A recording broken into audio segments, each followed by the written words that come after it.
Water reservoir কারখানায় ভয়াবহ অগ্নিকাণ্ডের ঘটনা ঘটল শিলচরে। শিলচর শহরতলির দক্ষিণ কৃষ্ণপুরের রহিমের দোকান সংলগ্ন এলাকায় থাকা ওই ফ্যাক্টরিতে শনিবার রাত 2টা নাগাদ অগ্নিকাণ্ড ঘটে। আগুনের লেলিহান শিখা পুরো ফ্যাক্টরি গ্রাস করে নেয়। ছাই হয়ে যায় ফ্যাক্টরির মেশিনপত্র সহ নির্মিত ওয়াটার রিজার্ভারগুলো। অগ্নিকাণ্ডের খবর পেয়ে পৌঁছায় দমকল ও জেলা দুর্যোগ প্রতিক্রিয়া বাহিনী। 1 ঘন্টার প্রচেষ্টা চালিয়ে আগুন নিয়ন্ত্রণে আনতে সক্ষম হন তারা। তবে রক্ষা হয়নি ফ্যাক্টরির সামগ্রী। বিদ্যুৎ শর্ট সার্কিট থেকে অগ্নিসংযোগের সূত্রপাত বলে ধারণা করা হচ্ছে। এই ঘটনায় প্রায় 2 কোটি টাকার ক্ষয়ক্ষতি হয়েছে বলে জানিয়েছেন ফ্যাক্টরির স্বত্বাধিকারী মোস্তফা আহমেদ বরবুইয়া। কেন আমরা তো সিনটেক্স ফ্যাক্টরি আগুন লাগিয়া মানে পুরো ফ্যাক্টরি জ্বলে গেছে। আমরা 3টা মেশিন আছে, 3টা মেশিন পুরো বরবাদ হয়ে গেছে। আর মেটেরিয়াল আসলো প্রায় 2000 বস্তার মতো। মেটেরিয়াল সব গেছে, এরপরে ডাইস সব জ্বলে গেছে। আমরা ভিতরে ট্যাঙ্কির সিনটেক্স আসলো, এটা সিনটেক্স সব জ্বলে গেছে। পুরা মোটর যতটা মানে মোটর মেশিন পুরা 3টা মেশিন পুরা বরবাদ হয়ে গেছে, কিছু আর বাকি রয়েছে না। পুরা গরম পড়ে গেছে। আগুনটা কিলা লাগছে এখন পর্যন্ত মানে কইতাম পারি না আমরা কিলা লাগ ক্ষয়ক্ষতি তো এটা বেজান ক্ষয়ক্ষতি। কত টাকা হইব আনুমানিক?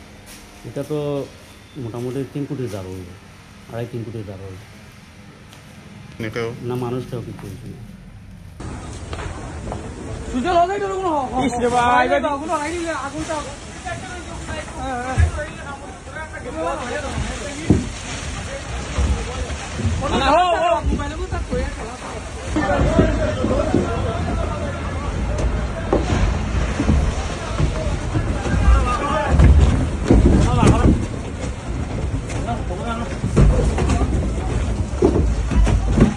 Hora.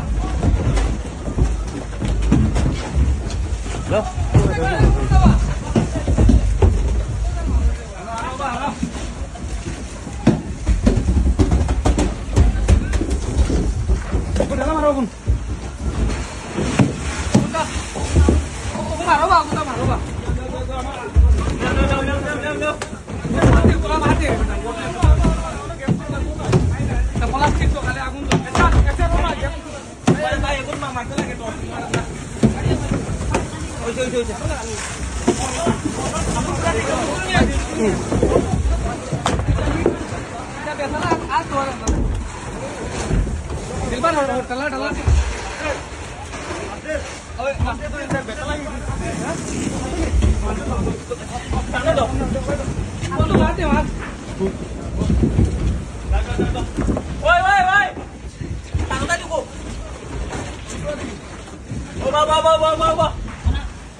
পানি নাই নিবা